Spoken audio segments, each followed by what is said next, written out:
The arena fell silent as Sarek Tharn raised his four-fingered hand, the bioluminescent markings along his chitinous armor pulsing with finality. His voice echoed through the crystalline chamber, each word a hammer strike against hope itself.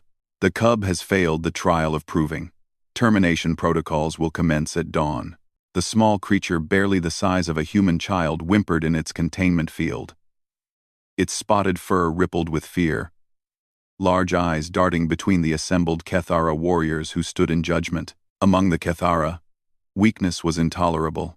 A cub that could not pass the trial had no place in their society. It was law. It was tradition. It had been so for 10,000 cycles.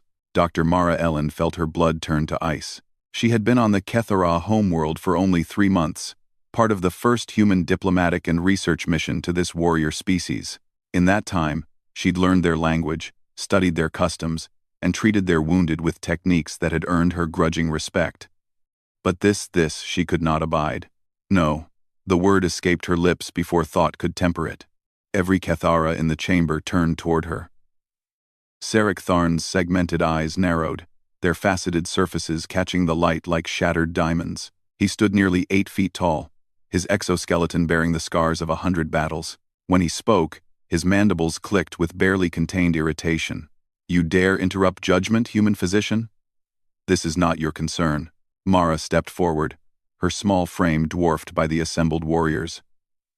Her heart hammered against her ribs, but she'd treated enough trauma patients to recognize mortal terror when she saw it. The cub was experiencing it now. "I'm making it my concern, Commander Tharn." She kept her voice steady, drawing on every ounce of the professional calm she'd cultivated over 15 years of emergency medicine. "That child is injured, not incompetent. I examined him yesterday. He has a neural inflammation affecting his motor coordination. It's treatable. The trial makes no allowances for weakness," Sarek Tharn said, his tone granite. The cub had the same time to prepare as all others. He failed. The law is absolute. The law is wrong. A collective hiss rippled through the chamber. Several warriors reached for their plasma lances. Mara's security escort, a young ensign named Torres, shifted nervously beside her, hand moving toward his sidearm.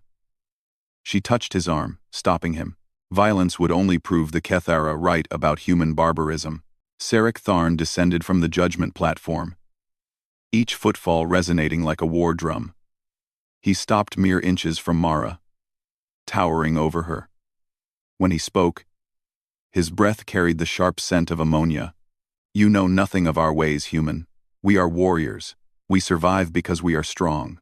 The weak are culled so they do not drag down the clan. This is how we have endured since before your species crawled from its oceans."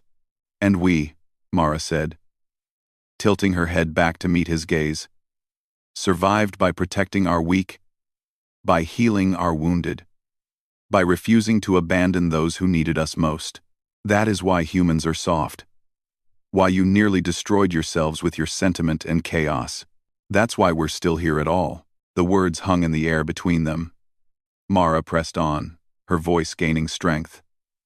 "Commander, you want to know the real reason humanity survived its wars, its plagues, its near extinctions? Not because we were the strongest or the fastest. We weren't. We were prey animals. Sarek Tharn. Weak. Slow. Vulnerable." She gestured toward the frightened cub. "We survived because when the predators came, we didn't leave the wounded behind. When disease struck, we didn't terminate the sick. When children were born different, slower, weaker, struggling, we didn't execute them. We carried them. We protected them. We taught them. And sometimes, those weak children grew up to save us all." Sarek Tharn's mandibles twitched. "Sentimentality. Strategy," Mara countered. "Some of our greatest warriors were sickly children. Our most brilliant scientists had disabilities. The human who invented our quantum drive was born blind. The woman who negotiated peace in the Centauri conflict couldn't walk without assistance. If we'd followed your law, Commander, we'd never have reached the stars." She took a step closer, close enough to see her reflection in his compound eyes. That cub has an infection causing brain inflammation. I can treat it with a simple anti-inflammatory regimen. In 2 weeks, he'll be healthy.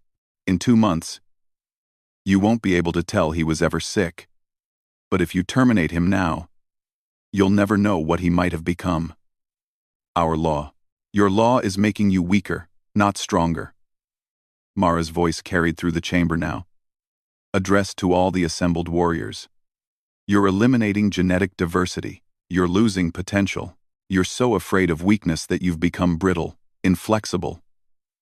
One disease, one environmental change your species hasn't adapted to, and you could face extinction, not because you weren't strong enough, but because you refused to be wise. Silence descended. Sirach Tharn studied her with an intensity that felt like being dissected. Finally, he spoke, his voice quieter than before. You would stake your reputation on this? You're standing with my people? I'd stake more than that, Mara said. I'll take full responsibility for his recovery. If he fails again after treatment, you can blame me for interfering with your traditions. But give him a chance. Please. The Kethara commander's bioluminescent markings shifted through several colors. Aggression red, contemplation blue, finally settling on decision white.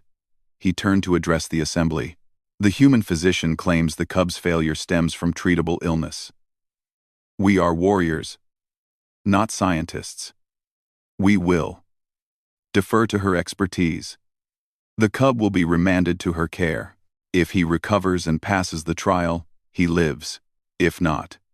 Sirach Tharn's gaze returned to Mara. Then we will discuss the price of human interference. Relief flooded through Mara's body so intensely her knees nearly buckled. She bowed her head in respect. Thank you, Commander. You won't regret this. As the containment field deactivated, and the cub collapsed into her arms, still trembling, Sirach Tharn leaned down to whisper in her ear, Perhaps you are right, human. Perhaps true strength lies not in eliminating weakness, but in overcoming it. We shall see. 6 weeks later, the cub, now healthy and vibrant, passed his trial with honors. Sirach Tharn watched from the judgment platform, his expression unreadable. But when Mara caught his eye across the arena, she could have sworn she saw his mandibles curve into something almost like a smile.